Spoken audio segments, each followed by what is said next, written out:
జిల్లా ప్రొద్దుటూరులో కూటమి రాజకీయాల్లో మరోసారి వేడి రాజుకుంది. డిప్యూటీ సీఎం పవన్ కళ్యాణ్ పై టీడీపీ నేత శ్రీనివాసులు రెడ్డి చేసిన ట్వీట్ తీవ్ర వివాదానికి దారితీసింది. ఈ వ్యాఖ్యలను ఖండిస్తూ జనసేన నాయకులు ప్రెస్ మీట్ నిర్వహించారు. పవన్ కళ్యాణ్ పై అనుచిత వ్యాఖ్యలు చేసిన శ్రీనివాసులపై టీడీపీ అధిష్టానం వెంటనే క్రమశిక్షణా చర్యలు తీసుకోవాలని డిమాండ్ చేశారు. కూటమి ధర్మాన్ని గౌరవిస్తూ మౌనం పాటిస్తున్నామని, అవసరమైతే తాము కూడా తీవ్రంగా స్పందించగలమని జనసేన నేతలు హెచ్చరించారు. కడప జిల్లాలో జనసేన నేతలకు సరైన గుర్తింపు, గౌరవం లభిస్తున్నాయా అనే ప్రశ్నను కూడా వారు లేవనెత్తారు. పవన్ కళ్యాణ్ పై అనుచిత వ్యాఖ్యలు చేసిన శ్రీనివాసులపై టీడీపీ అధిష్టానం వెంటనే క్రమశిక్షణా చర్యలు తీసుకోవాలని డిమాండ్ చేశారు. పవన్ కళ్యాణ్ గారి మీద విమర్శలు చేయడం ఇది తగునా? ఉమ్మడి కడప జిల్లాలో జన సైనికులు లేకపోతే ఈ విజయం అనేది అంత మెజార్టీ వస్తుందా?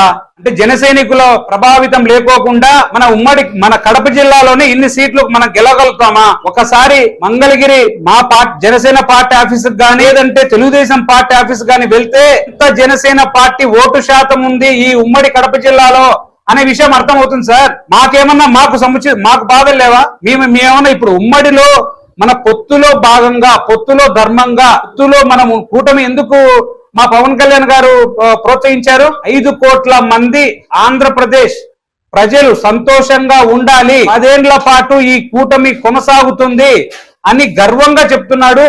దానికి అనుసంధానంగానే నడుచుకోండి అని ఆ జరిగే ప్రతి ఒక్క మీటింగ్ లో చెప్తున్నారు సార్. ఇట్లా ఈ విధంగా జరుగుతున్నాయి. మన జరిగిన తిరుపతిలో మా ఉమ్మడి కడప జిల్లా, అనంతపురం జిల్లా, 3 జిల్లాలు కలిపి ఒక మీటింగ్ జరిగింది తిరుపతిలో. ఎంతమంది కంప్లైంట్ లేవు సార్? కడప జిల్లాలో ఎంతవరకు మా జనసేన పార్టీకి ఒక గుర్తింపు పొందిన పదవి ఉంది? ఒక చైర్మన్ పదవి ఏదైనా ఉందా? అది ఏదైనా గాని, గుళ్ళో గాని, బల్లో గాని, హాస్పిటల్లో గాని మాకుంది గుర్తింపు. మేము ఆత్మగౌరవాన్ని మేము మాకు లేవా బాధలు? మేమేమన్నా మీ మీద విమర్శలు చేస్తున్నామా? లేదంటే తెలుగుదేశం నాయకులైనటువంటి ఈ జిల్లా నాయకులైనటువంటి వాళ్ళ మీద విమర్శలు చేస్తున్నామా? లేదే. ఎందుకంటే ఇది మన కూటమిలో ఇది ఒక పొత్తు ధర్మం ప్రకారం నడుచుకోవాలనేది మా పార్టీ సిద్ధాంతము. మా పవన్ కళ్యాణ్ గారు మాకు నేర్పిన మంచి స్ఫూర్తి. ఆయన అడుగురు జాడలోనే నడుచుకుంటాం. దాన్ని మీరు క్రాస్ చేసి మాకు బిల్లులు రాలే, 10 లక్షల బిల్లులు రాలే, ఈడ ఎన్ని బిల్లులు రాలే, ఎన్ఆర్జీసీ గానీ ఇప్పుడు పవన్ కళ్యాణ్ గారు గవర్నమెంట్ స్టార్ట్ అయిన మొదట్లోనే ఎన్నో కోట్లు రికార్డు సృష్టించాడు.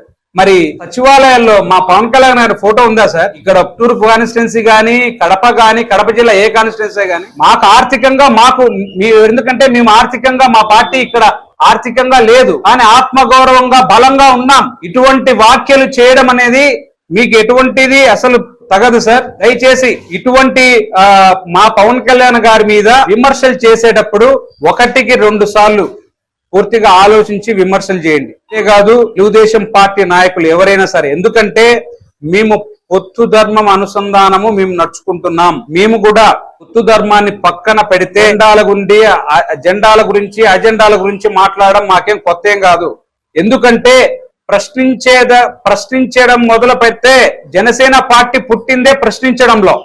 అటువంటిది ప్రశ్నించడంలో మాకేం కొత్త ఏం కాదు. ప్రశ్నించే దగ్గర నుంచి పవర్లోకి వచ్చాం, మాకేం కొత్త ఏం కాదు. దయచేసి ఇటువంటి వ్యాఖ్యలను ముందు ఏ తెలుగుదేశం పార్టీ నాయకులు చేయకోకుండా క్రమశిక్షణ రహిత చర్యలు తీసుకోవాలని మనస్ఫూర్తిగా తెలుగుదేశం పార్టీని కోరుకుంటున్నాం సార్. జై హింద్, జై జనసేన.